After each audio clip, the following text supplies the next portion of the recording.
주 예수 내 마음에 들어와 오심할 때 확 오는 것 같아요. 아멘. 자, 우리 먼저 좌우 앞뒤 있는 분들과 인사 나누겠습니다. 사람을 살리고 주님을 닮는 삶이 됩시다. 사람을 살리고 주님을 닮는 삶 됩시다. 아멘. 자, 오늘 우리가 함께 나눌 말씀은 참으로 많이 다른 우리를 부르셨습니다라는 주제로 하나님 말씀을 나누겠습니다. 우리는 참으로 많이 다릅니다. 인정하십니까? 아멘. 아멘 안 하십니까? 아멘. 부인하십니까? 아멘. 아멘. 그래서 요즘 이 취향 존중이라는 말, 이 말이 참으로 많이 듣게 되는 부분들이 있습니다. 어떤 분들은 아침형 인간이고 어떤 분은 올빼미형이라고 해서 밤늦게까지 깨어있는 분들이 편하다고 이야기하시는 부분들이 있습니다. 또 어떤 분은 빠르게 결정하고 행동하지만 어떤 분은 오래 생각하고 신중하게 움직입니다. 우유부단하고 다른 겁니다. 또 어떤 분은 감정이 풍부하고 표현력이 많으시고요. 어떤 분은 말수가 적고 마음은 쉽게 드러나지 않는 분도 계시는 거죠. 또 먹는 음식도 마찬가지입니다. 다릅니다. 또 자라온 환경도 다르고 생각하는 방식도 다르고 어떤 사람은 조용한데 또 말이 많지 않은데 그럼에도 불구하고 움직임에 있어서 또 빠른 사람들이 있지요. 어떻게 보면 그러한 다양성을 가지고 있습니다. 또 어떤 분은 또 활발하면서 그럼에도 불구하고 사람들과 금방 친해지지만 어떤 분들은 거기에 반응하거나 또 거기에 이렇게 친숙하게 다가가지 못하는 부분들이 있습니다. 근데 그런 사람들이 사람이 아닐 수가 없지요. 사람입니다. 다양하다라는 거예요. 어떤 사람은 계획을 잘 세우는데 능합니다. 또 일을 체계적으로 잘 정리하지요. 반면에 어떤 사람들은 즉흥적입니다. 저 같은 경우도 좀 즉흥적이고 그리고 좀 뭐랄까 빨리 일 처리가 돼야지 다음 일 처리를 할 수 있는 그런 때로는 그래서 실수도 많고 또 오해 사는 일도 있습니다. 신앙도 마찬가지입니다. 신앙도 어떤 분은 모태신앙으로 태어나서 어릴 적부터 교회 용어라든지 또 교회에 대한 어떤 부분들까지 익숙하지요. 하지만 어떤 분은 인생의 중반에 들어와서 또 실패를 겪고 그런 분으로 인해서 하나님을 찾게 되고 하나님을 알게 돼서 신앙 가운데에 성숙해지는 분들도 있고요. 신앙의 시작도 다르고 신앙의 깊이도 다르고 신앙의 표현도 다릅니다. 그래서 우리는 때때로 이렇게 생각합니다. 우리는 너무 달라. 그래도 맞지도 않아. 더욱이 심지어 교회 안에서도 이런 생각들이 들 때가 있죠. 아니 나는 왜 이렇게 생각하는데 저 사람은 왜 저렇게 생각하지? 아니 왜 나는 이렇게 생각하는데 저 사람은 왜 저렇게 생각하고 저렇게 행동하지? 진짜 나와 너무 달라.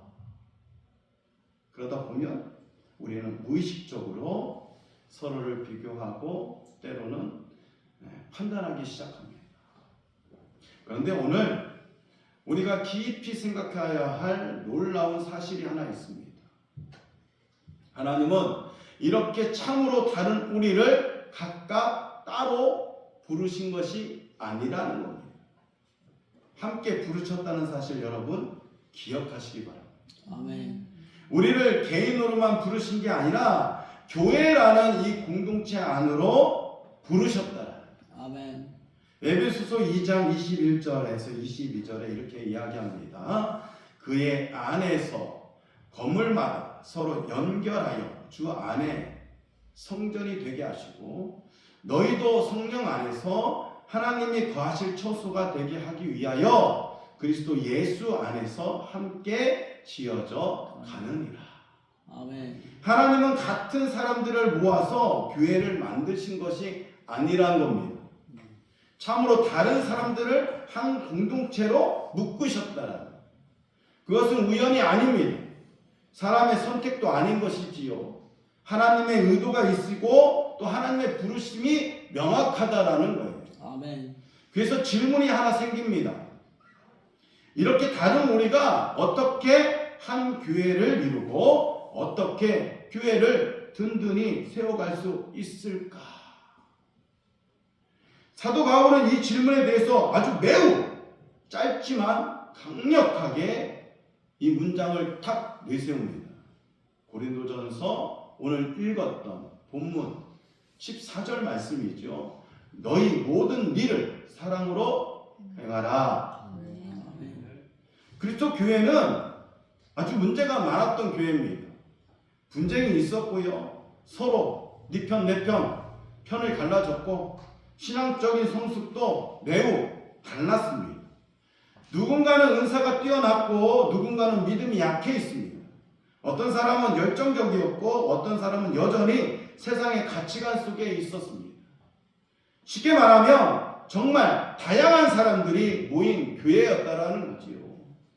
그런데 바울은 그들에게 아주 단순하지만 강력한 문장, 오늘 너희는 모든 일을 사랑으로 행하라 라고 일러주고 있습니다. 그런데 바울을 보면 이런 말 할 수 있는 사람이 아닌 거죠.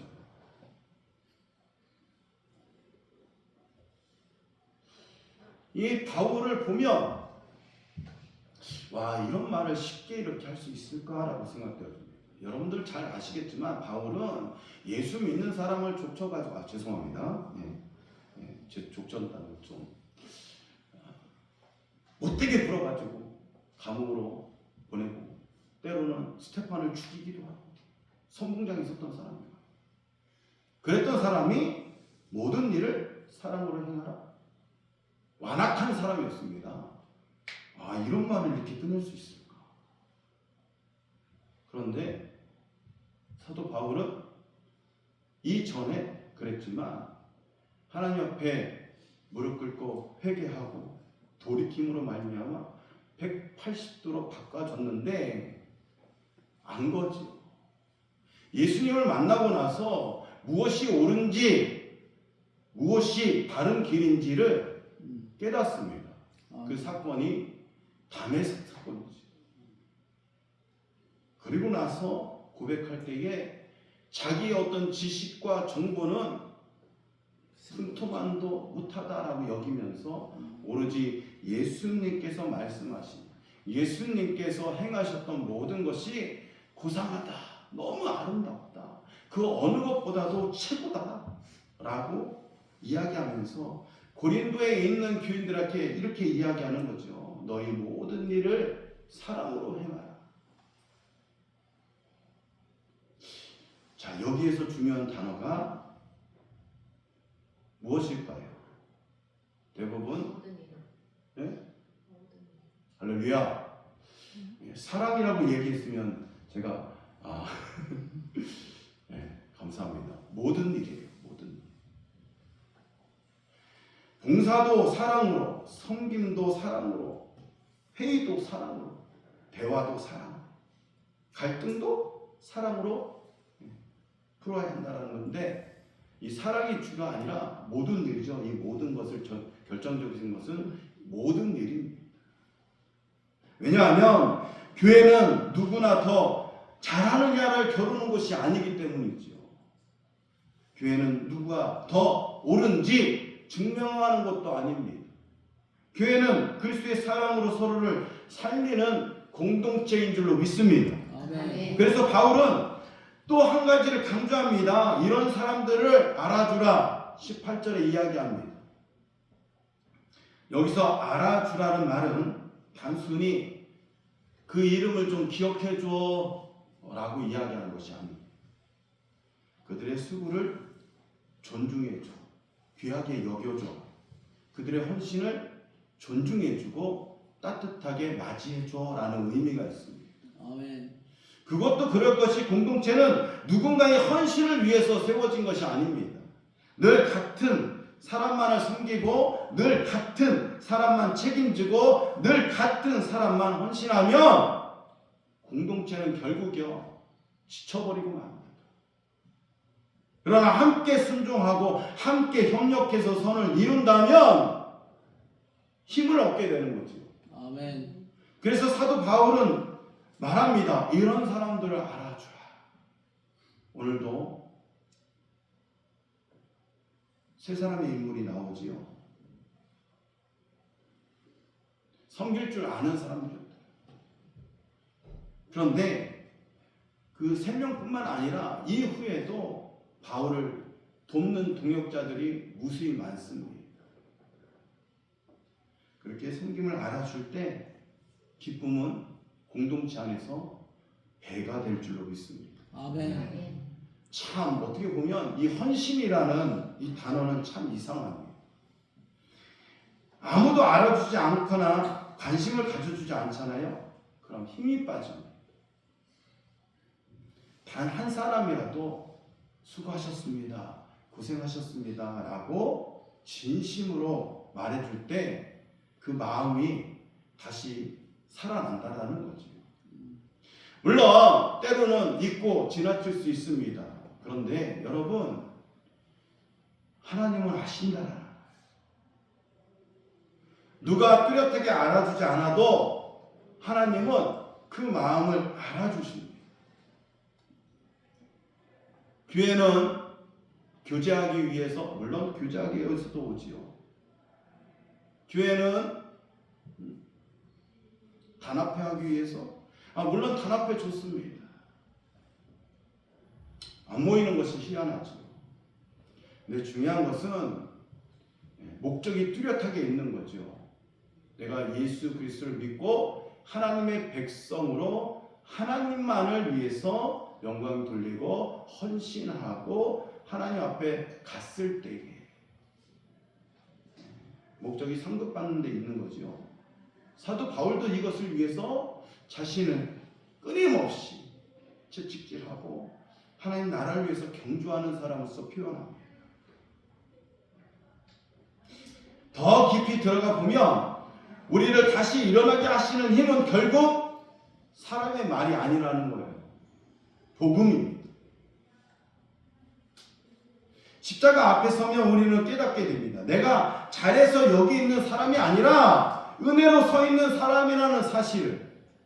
그래서 더 이상 비교할 이유가 없고 누군가를 내려다 볼 필요도 없다라는 거예요. 아멘.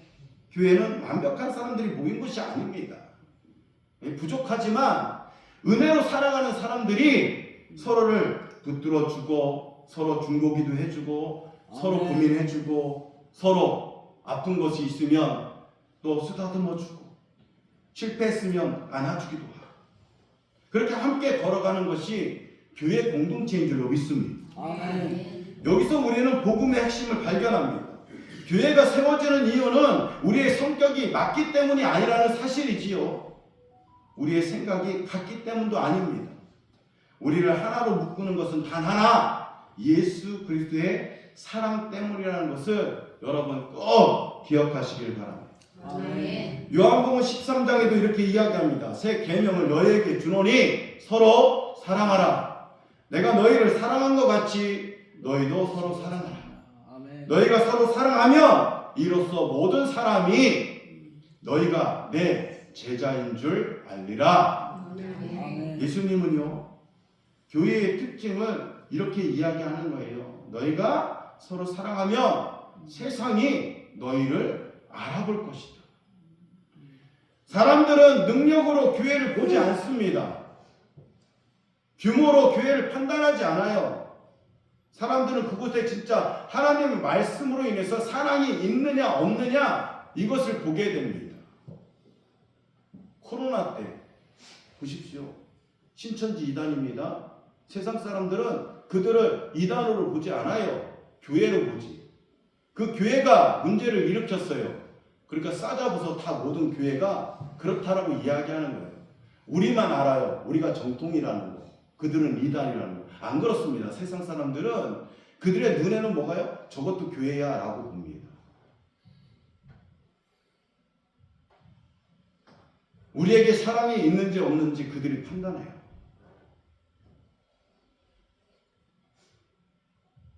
그래서 교회는 완벽한 사람들이 모이는 곳이 아니라는 거예요. 용서받은 사람이 서로를 용납하고 용서하며 살아가는 곳이 교회입니다. 아멘. 다른 사람들이 사랑으로 연결되어 있는 곳이요. 시인 중에 이정록이라는 시인이 있습니다. 이 시인이 쓴 시 중에 줄탁이라는 그 시에서 이런 말을 합니다. 제가 금요일 날도 이야기 드렸는데, 병아리가요, 그 안에서 이렇게 쪼는 거, 어미가 밖에서 쪼아야 생명이 태어난다라는 거예요. 그냥 알을 깨고 나오는 것이 아니라 병아리가 생성이 돼 있으면 그 알에서 병아리가 쪼는데요. 그러면 어미가 알아듣고 같은 방향을 쪼는 겁니다.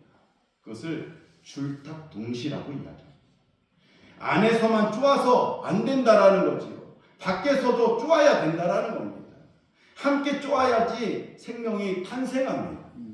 교회도 같습니다. 누군가 한 사람이 헌신으로 세워지지 않는다라는 거지요. 한 부서, 한 리더, 몇몇 사람들이 유지되지 않습니다. 같은 사람만 순종하면 그 공동체는 반드시 지칩니다. 그런데 함께 순종하기 시작하면 기쁨이 살아나는 줄 믿습니다. 아멘. 함께 섬기기 시작하면 교회는 다시 숨을 쉬기 시작합니다. 아멘. 함께 인정하기 시작하면 사람들이 살아납니다. 제가 안 좋은 버릇이 하나 있어요. 우리 가족들은 너무나 잘합니다. 어딜 가려고 그러면요, 저 혼자 안 갑니다. 다 같이 가야 돼요. 외식하러 가도 다 같이 가야 되고, 어디 뭘 보러 가더라도 다 같이 가야 돼요. 그러니까 저희 딸이 죽으려고 그러는 거예요. 딸이 중학생, 이제 고등학생 됐는데 이 친구들은요, 자기 동굴에서 안 빠져나와요. 선생님들은 잘 아실 겁니다. 말도 안 해요. 문자로 다 보내고 답하고. 근데 같이 가려고 그러니까 힘든 거죠. 싫은 거지요. 근데 함께 있으면 역사가 일어납니다. 귀찮게 하더라도요, 좋아하는 게 있거든요, 자기가. 그거 먹으러 가면 늑달같이 먼저 앞장섭니다.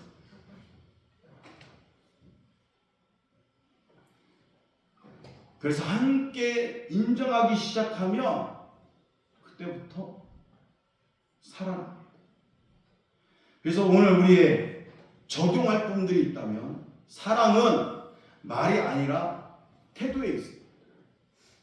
격려는 말이 아니라 함께 있어주는 거면 다인 거예요. 인정은 생각이 아니라 표현하는 겁니다. 오늘 하나님은 완벽한 사람을 찾지 않으십니다. 완벽한 교회도 찾지 않으셔요. 하나님이 찾으시는 교회는 생각이 조금 달라도 서로 사랑하는 교회. 아멘. 성격이 달라도 서로 이해하려고 애쓰는 교회. 아멘. 신앙의 깊이가 달라도 서로 축혀주고 세워주고 끌어주고 밀어주는 그런 교회를 원하시는 거죠. 아멘. 우리는 참으로 많이 다릅니다. 그러나 하나님은 이 다른 우리를 통해서 하나의 교회를 세우셨다는 사실 여러분 기억하시기 바랍니다. 아멘. 그래서 교회는요, 사람이 만든 공동체이기보다는 하나님이 세우신 공동체라는 거 잊어버리면 안 돼요. 아멘. 내 것이 아닙니다. 예수 그리스도의 십자가에 못 박혀 피 흘려서 세우신 공동체인 거예요. 그것이 우리를 이끄시고 부르셨다는 사실을 기억하시기 바랍니다. 아멘. 말씀을 정리하겠습니다. 우리는 참으로 다릅니다. 다른 방향에서 다른 속도로 살아온 사람들입니다. 그러나 하나님은 우리를 따로 부르시지 않았다라는 거지요. 함께 부르셨습니다. 교회는 같아서 하나가 되는 것이 아니라 사랑으로 하나가 되는 것이고, 하나님 나라로 우리가 묶여진 공동체이라는 사실인 거죠. 그래서 하나님이 다스리시고 하나님이 통치하시는 나라. 그래서 서로 사랑하고 그게 법률인 거예요. 그게 규칙인 거고 그게 우리에게 정해진 방식입니다. 서로 사랑하고 서로 존중하고 서로 인정할 때 마치 병아리가 안에서 쪼고 어미가 밖에서 쪼는 것처럼 그 줄탁 동시의 순간에 하나님의 생명의 공동체가 다시 살아 숨쉬고 일어날 줄로 믿습니다. 아멘. 사랑하는 성도 여러분, 우리는요 참으로 많이 다르죠. 그러나 하나님은 이 다른 우리를 통해 한 공동체로 세우셨다는 사실. 서로 사랑할 때에 교회는 살아납니다. 서로 사랑할 때 교회는 힘이 생깁니다. 서로 순종할 때 교회가 역사가 일어납니다. 아멘. 서로 인정할 때 교회는 결코 무너지지 않습니다. 아멘. 그리고 우리가 사랑으로 함께 줄탁 동시할 때 하나님은 우리 공동체 위에 새로운 생명의 역사를 이루실 줄로 믿습니다. 아멘. 그래서 오늘 우리는 다시 이 말씀을 붙들기를 바랍니다. 사람을 살리고 주님을 닮을 수 있는 것은 너희 모든 일을 사랑으로 행하라. 참으로 많이 다른 우리가 사랑으로 함께 갈 때 하나님은 우리 교회를 통해서 이 시대 가운데에 살아있는 복음을 보여줄 수 있는 공동체가 될 줄로 믿습니다. 아멘. 그러므로 참으로 많이 다른 우리를 통해 든든히 서가는 교회를 세우실 것을 믿고 기도하며 기다리고 기대하여서 협력하여 좋은 열매, 선한 열매, 또 충만한 은혜를 경험하는 저와 여러분 복된 인생 되시기를 예수 그리스도의 이름으로 축원해 드립니다. 아멘. 기도하겠습니다.